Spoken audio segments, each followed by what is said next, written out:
what are you supposed to do? Like, you're just, so what? Nuclear first strike? Is that what it is? Anyway, let's see. Second Thought had some interesting thoughts about this, apparently. Is made possible by the generous support of my patrons on Patreon. Fun fact, this is only the second time I've ever released a video late. It's an important topic, and I wanted to cover the conflict from an angle I haven't really seen yet. So I moved some release dates around to get this one out in a timely manner. Anyway, this episode is absolutely going to get demonetized. So if you appreciate the work I'm doing, please consider becoming a patron on Patreon. Is Putin crazy? Probably. Most likely, at least a little bit. Does it matter? Also yes. That's the short answer for this video that's going to end up being around 20 minutes long. The long answer, well, it's obviously more complicated than that. Let's talk about mainstream coverage of the conflict. Because this situation is fraught and constantly evolving, here's your disclaimer. Hit pause before you start fighting in the comments. The video was written on February 21st and March 1st. In case you didn't read it, this video isn't going to be defending Putin or Russia. The invasion/war in Ukraine is unequivocally wrong. Even if you were to take Russia's rhetoric about NATO expansion at face value, which, yes, NATO has been kicking the hornet's nest for some time now, this conflict is a dramatic, dangerous, and horrific overreaction. My heart goes out to the people of these two countries who will suffer terribly in a war they did not want. Second Thought is really fucking, I love Second Thought, man. I mean, listen, it's just like right off the bat, straight to the fucking point. None of that, like, none of that bullshit, none of the fucking posturing. 100%, you know, I agree with our boy here.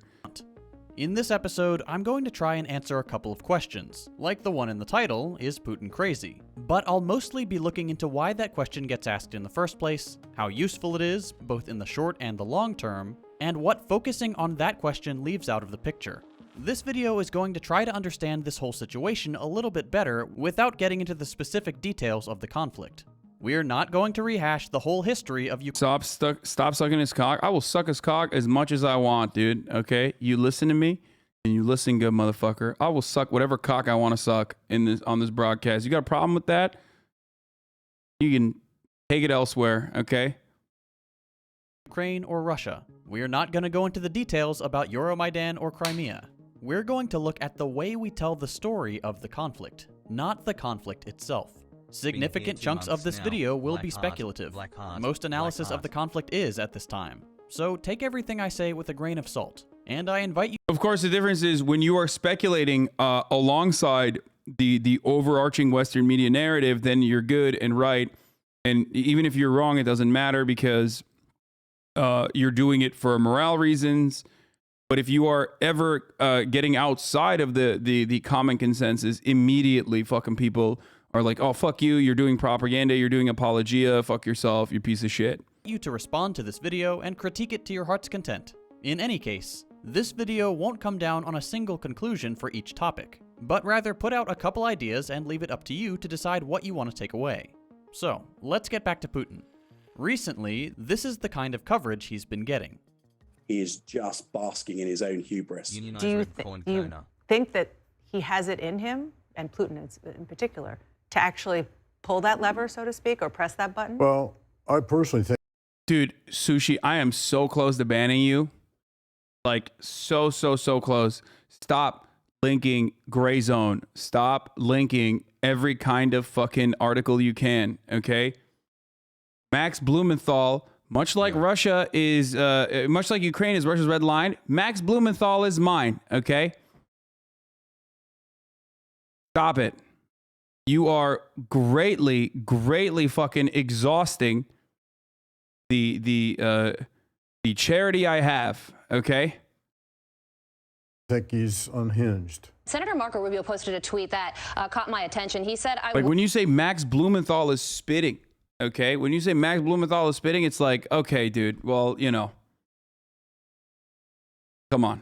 Wish I could share more, but for now I can say it's pretty obvious to many that something is off with Putin. Like, even if they have the right take on this, which I'm not saying they do, but even if they did, there are 11 better sources that you could say are spitting than motherfucking Max Blumenthal, okay? Like, how about you know, how about you find someone else, okay? to make that point, rather than someone who has already exhausted what little credibility they may have had. And no matter what happens, here's the thing. No matter what happens, like, of course, people who are outside of the mainstream narrative, especially when it comes to foreign conflicts and foreign policy, especially are going to be vilified regardless. But Max Blumenthal has done way more than that, okay? He has always been a killer, but his problem now is different and significant. It would be a mistake to assume this Putin would react the same way he would have 5 years ago. Putin turns out to be far, far crazier than we had any idea. Because he's a crazy psycho that is now a terrorist, a #1 terrorist in the world. This is different. He seems erratic. There is an ever-deepening delusional rendering of history. For a lot of observers, Putin does seem crazy. And there's some evidence that, in the short term, talking about the Russia-Ukraine conflict by focusing on Putin being crazy has had some advantages. As we've seen, it is one of the factors that has brought a lot of nations together in supporting Ukraine, leveraging their military resources, economic power, and diplomatic platforms to criticize, deter, and weaken the Russian aggression. At least, that's the hope for the alliance led by the West. The positive outcome being, hopefully, a swift end to the conflict and to the immediate violence on the ground. A negative peace. Both within Russia and in cities all over the world, we've seen protests against the war and against Putin himself. There's no doubt that that kind of public support is justifying and being used as justification for the response to Russia. It is fueling the image of Putin as a deranged maniac that needs to be stopped right away. So far, that framing has been effective in souring public opinion on the conflict and pushing for peace talks, though with some important limitations we'll get to in a second. There's also the nuclear issue. The fear that has been stoked by Putin's escalating rhetoric around nuclear weapons. Specifically, the idea that a deranged Putin could press the button no one with any shred of sanity would ever press has likely contributed to the haste with which bystander countries have pushed for diplomatic resolutions to the conflict. It is incredibly scary to imagine nuclear warfare breaking out, and people know that and will do anything to avoid it.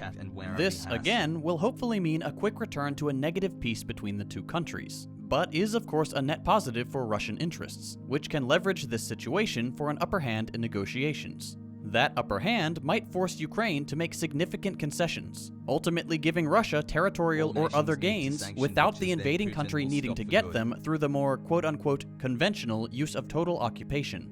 There is a chance that Putin knows this and is exploiting what's called the madman theory. He knows that threatening nuclear warfare is not credible to anybody who rationally balances out the pros, minor territorial, symbolic, and economic victories, with the cons, the annihilation of the human species. So he is purposefully playing up the image of a madman who can't rationally balance these two sides. Acting convincingly crazy gives him the upper hand in negotiations because it makes nuclear warfare seem like it could be real, even though it is utterly irrational. For the West and Ukraine, this poses a challenge of how to respond to Putin. On the one hand, treating the nuclear threat at face value gets countries to the negotiation table quickly. This is basically your take, to be honest? Yeah, well, I mean, fucking smart and cool and handsome minds think alike, you know? Yeah.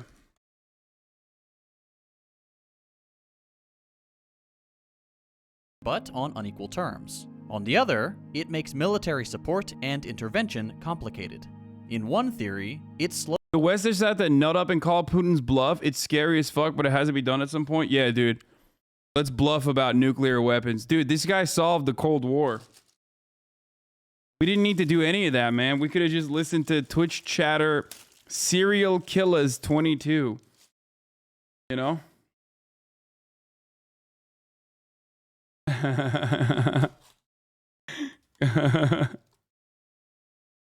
It's just interesting because, like, all of these otherwise warmongering American intelligence assets, American military, like defense contractors, all these guys who would love for more war to break out, for some reason are being incredibly careful about this one particular situation. If anything, knowing everything that you know, by the way, I'm not like dunking on this guy. I don't want it to come across like I'm just like making fun of them. But if you don't know anything about the situation whatsoever, Think about that. You know America loves war, okay? So why aren't they doing it? Just think about that.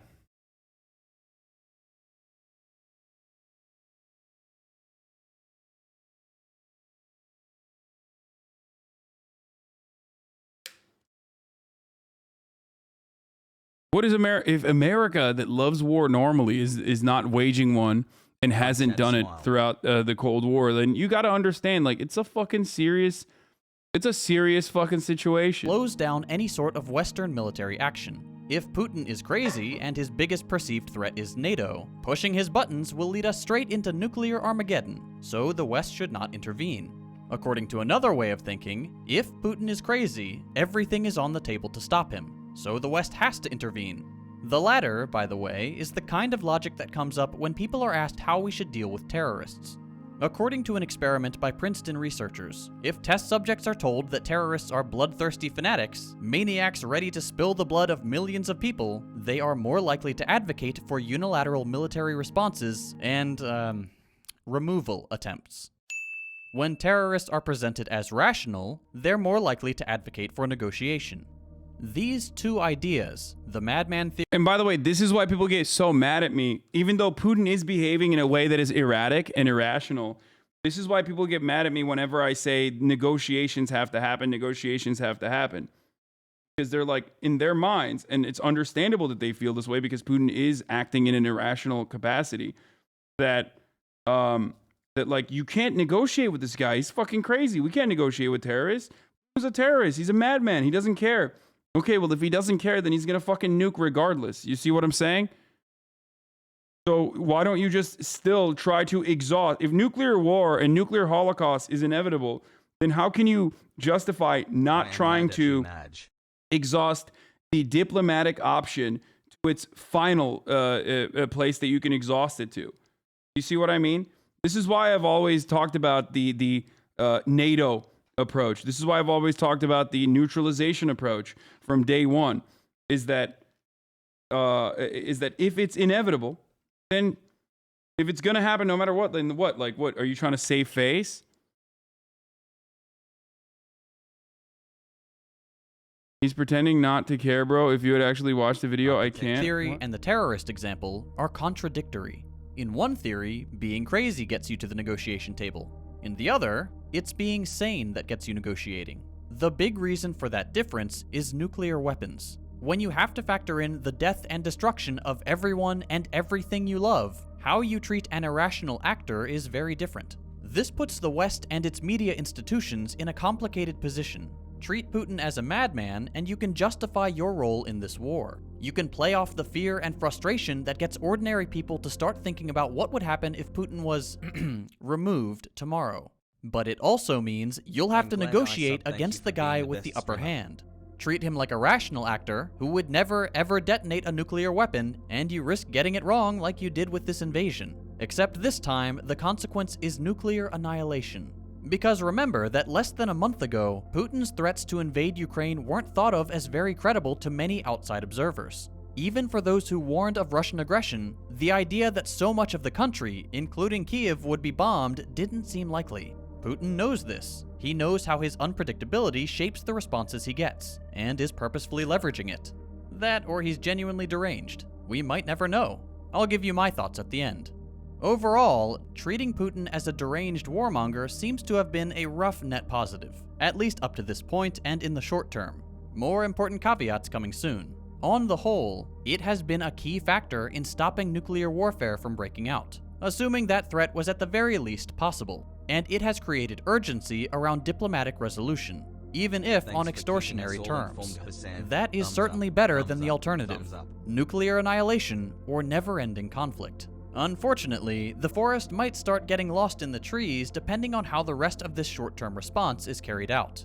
In the scramble to arm Ukraine, Western countries may be creating a new Afghanistan.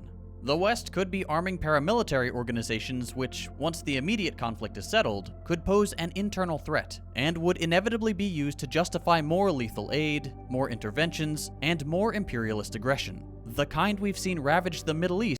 Damn, what a good take from this guy. Wow. That's wild. For decades. What Western countries see as the most reasonable short-term response, giving Ukraine the means to defend itself against a much more powerful aggressor, may lead to unintended consequences.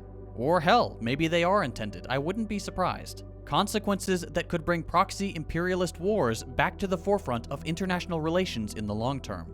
There's also a concern that treating Putin like this has actually done the opposite of the escalate to de-escalate strategy, with some still very minor today, but nonetheless present voices calling for a preemptive strike or a full-scale NATO involvement. Again, this is highly speculative, thinking about the short term with so many competing narratives, and the uncertainty surrounding Putin's mental state leads to an impossible number of forks and alternative histories, many of them terrifying to imagine. When thinking about the long term, then, it may be beneficial to subscribe to a different way of telling history. Instead of focusing on the individual, and therefore subscribing to the great man theory of history, the idea that history is shaped by great leaders above all else, it may be better to understand the conflict from a more institutional, economic, and materialistic approach. A historical materialism of some sort, if that was even a real thing. I've certainly never heard of it. Yeah, what is that? That's such a weird take. I've never heard of that either. And before we do, just to be clear, focusing on Putin at a time like this is not entirely wrong. Putin sits at the helm of a country he has profoundly shaped for over 2 decades. The way Russia acts in most affairs does usually boil down to whatever Putin says, because his status as an autocrat grants him far more decision-making power than any one person should ever have. Yep. The point of a historical materialist approach isn't to deny that, but to explain how it is that he gets to have such a strong decision-making power in the first place, and what factors exist that guide and constrain, or alternatively give him carte blanche when he is exercising it. At the time of writing, some people are predicting that the heavy costs of sanctions and military operations against Russia will make Putin incredibly unpopular at home and abroad, possibly ending up with him not leading Russia anymore. If that is the case, if Putin does leave office, our fixation on him and him alone may lead to an overconfidence in the stability of whatever peace we hopefully get on the other side. Just because Putin is out of the picture doesn't mean everything is okay. So our analysis of the conflict must also take into account what will survive after Putin is gone. Let's give that a shot. Thus far, the analysis of the Ukraine-Russia conflict has been done on 2 big lines. According to the liberal philosophy of international relations, this conflict has been driven by ideas. Oh shit. Shots fired at Johnny Boy. It's just like, it's the idealistic version of these events are so fucking, oh god, I don't even want to get into it. Like, it's so frustrating. It's so incredibly frustrating. Like, oh yeah, he hates a Jeffersonian democracy. That's why he invaded. That part of liberal international relations is literally fucking stupider than even just saying with outright that Putin is a madman. Who knows what the fuck he's gonna do? Like, if there's one type of analysis in this circumstance that is more childish and dumber than saying outright Putin's a madman, he's got nukes, who knows what he'll do with that, he wants to institute the Russian Empire, is literally the liberal version of saying he hates our freedoms. Okay? Brain rot.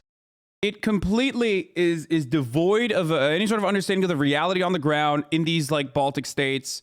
It is completely devoid of any sort of analysis whatsoever, and is just saying like his motivation is he hates democracy.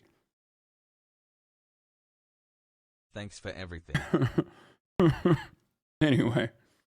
Ideas and international institutions. Putin is committed to the idea of a unified Russian identity inherited from the USSR and the greater history of Russian nations. Putin wants Ukraine, or at least part of it, because he is interested in uniting all people who are tied to the Russian identity and history they share.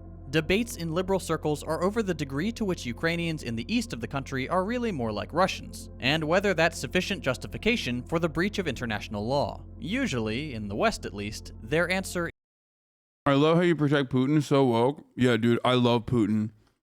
I'm always trying to suck him off to avoid war. It's just fucking idiotic. Like, what democracy? What? We barely have a fucking democracy in bourgeois capitalist nation states. It's a theory, okay? There is no. The other line of thinking, what is usually called the realist philosophy of international relations, sees this conflict in terms of military power and influence. Russia is invading Ukraine to keep the country as a barrier to NATO expansion and the threat of being undermined by a strong military at its borders in the future. Likewise, the realist analysis on the other side is that Russia is taking over Ukraine to expand its own influence and destabilize the EU. Debates here are about what threat NATO or Russia actually poses in terms of influence and military power. While there is an element of truth to both these philosophies, especially because different political leaders are desperately trying to make either one seem more true by acting as if it was, the third, less popular approach to this conflict is through the Marxist analysis of international relations. That's the historical materialism I mentioned earlier. This analysis tends to focus on the way in which economics and economic institutions play a role in explaining this war, and more generally sees economic motivations as the foundation upon which politics generally, and liberal and realist philosophies more specifically, can play out in the first place. Each theory is basically competing about which one comes first, not really about which one gets it right. They all kind of get part of it right in one way or another. Marxists see this conflict as being the consequence of an accumulation of economic and political power into a few hands. Following the fall of the USSR, the liberalization of Russia was dominated by the privatization of industries previously under state control. In their place, oligarchs who were either well-connected in the former USSR or exceedingly capable of navigating the newly liberalized economy consolidated major sectors of the economy. Gangsters, dude. Straight fucking crooks, criminals, gangsters that literally robbed, cheated, raped, pillaged, whatever you want to fucking call it, the Russian economy. And Putin is exactly like them. He's one of them. And that, by the way, is entirely our fault. But, you know, that's a longer story. Economy, notably fossil fuels, into their very few hands. Like, literally entirely our fault, okay? Entirely our fault. Thanks to this concentrated economic power, they were able to have a high degree of influence on politics, carrying Putin and his support for their endeavors into the highest office, from which he could carry national economic policy in a few key directions, specifically to enrich his buddies, while they both kept one another on a tight leash. It shouldn't be surprising that this is an unstable economic system, especially given how central a few key, non-renewable resources are. Us in the chat, fuck did I do now? No, man. I mean, America, Western foreign policy. How do you think these guys, well connected with the West as well, were able to fucking command the entire economy of a fucking previous world superpower? I don't mean like you specifically. When I say we, is the royal we. I'm talking about America, baby. I'm talking about the Western nations. To the whole operation.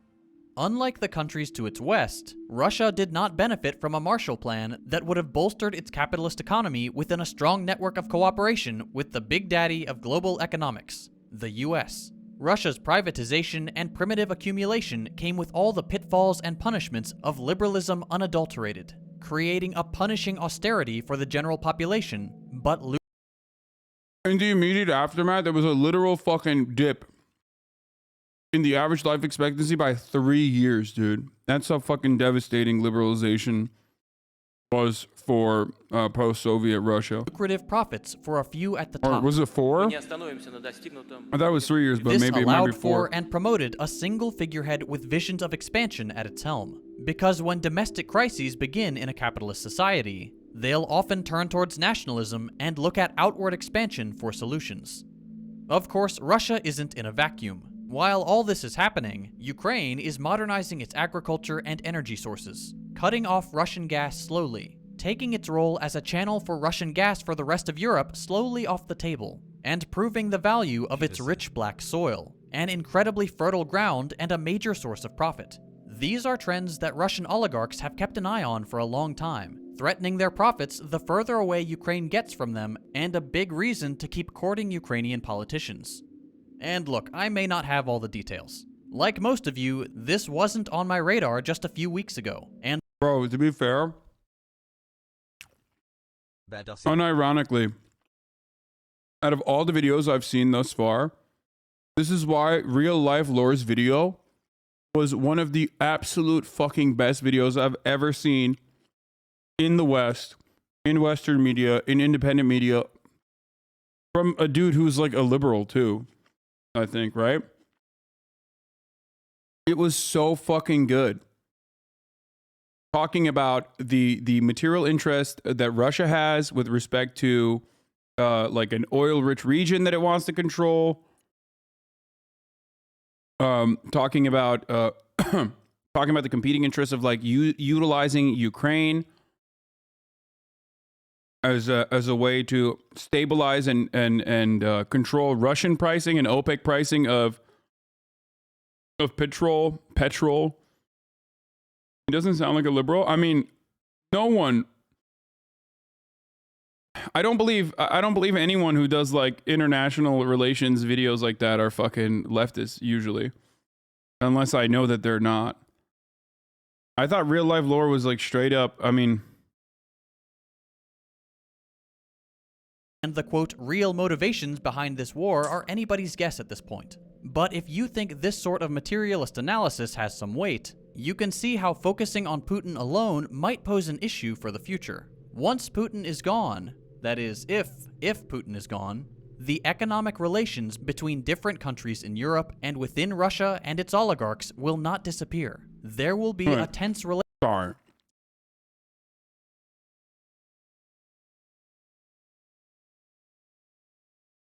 I have to read this. Thanks for everything you do, Hasan. Hasan, would it be agreeable to say you tend towards Marxist ideologies?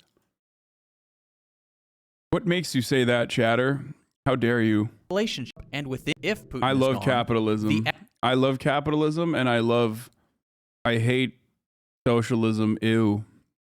Economic relations between different countries in Europe and within Russia and its oligarchs will not disappear. There will be a tense relationship between Russia, a country with an economy dependent on resources many countries are trying to make obsolete, and the rest of Europe, increasingly wary of the influence and economic struggle Russia can create by turning off the gas. In that sense, while the character of Putin's invasion of Ukraine is entirely his own, the motivations that have pushed Putin into war precede him and any recent changes in international politics. He made the decision, an awful one, but the prevailing economic system and the specific way in which it was imposed on the post-USSR countries, with highly concentrated economic and political power in the hands of a few oligarchs, created the conditions in which Putin could make his decision and hope for it to be a good one for his economic interests. Really awful economic interest at. By the way, yes, Real Life Lord did say NATO is defensive and only allows democracies into its allegiance. That's why I said he's a liberal, but he's a liberal who nailed the materialist reasons behind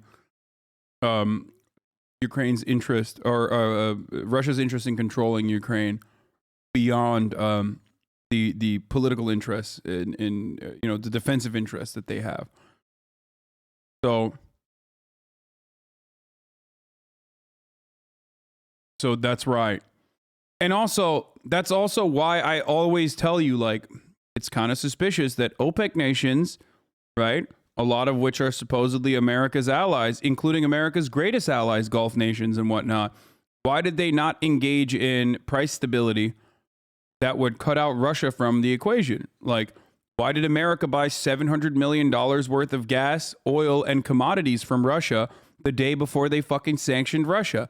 If you can't comprehend these sorts of things, if you can't apply a leftist, i.e. a materialist analysis to this circumstance, you're going to think that's really weird. That's some fake friendship, brother. What the fuck? I didn't know this was happening. Oh, what the fuck? Are you doing Putin propaganda? Right? Why? Why haven't the OPEC nations who are supposedly, idealistically on our side, good versus evil, why haven't they fucking engaged in price stability to ensure that, like, they could cut out Russia from the rest of the world? Because they like maintaining the fucking cartel that they have. They like maintaining the oligopoly they have over energy. That's it. At that. To summarize this whole video, personalizing this conflict and making it about Putin makes sense in the short term. Over the long term, it doesn't become irrelevant, but it isn't nearly so central. Putin and the Ukraine-Russia war can therefore also be seen as a warning call for other countries with increasingly monopolistic capitalist economies and political systems prone to autocratic co-optation. When the scramble for resources begins, a network of genuine solidarity between ordinary, working people has the best chance of staving off war. The same can't be said of a global network based on maximizing profits and national competition with a handful of all-powerful people calling the shots. We can make pragmatic decisions in the short term, but should never lose sight of that fact. For what it's worth, I don't think Putin is crazy, but I do think he's been in power a long time and has grown accustomed to doing whatever he wants, regardless of what his advisors have to say. Finally, as a last addendum, don't try to use bits and pieces of this analysis to justify any sort of imperialism, whether that's whatever Putin's Russia is doing or sending Western intervention into Ukraine. There is no justification for the violence we've seen and for calls to escalate. We can understand the motivations and economic context that has made our current situation more likely without falling into deterministic thinking, that is, assuming all this was destined to happen, or believing these actions are justified. They are not. War isn't a spectator sport as the internet would have you believe. It's not a Marvel movie with clearly defined good guys and bad guys. We should Zelensky fans want Jeremy Renner to play the Ukrainian president movie. Exactly. This shit is so fucking lame, dude. not be rooting People are dying and they're like, oh my God, he's Captain America. for one army But to for massacre Ukraine. another. Those soldiers don't Also, those people don't even know that Zelensky himself is a fucking actor. Like, he could play himself if he wanted to, and he has. He's so. stand to gain anything from this conflict. They're normal people just like you and me. The only people who will come out on top are those at the levers of power of the bloodthirsty imperialist nations. All we should be calling for is for this conflict to be resolved quickly, without a ransacking of Ukraine, without nuclear weapons being detonated, without the expansion of NATO, and through diplomacy. Yep. No war but class war.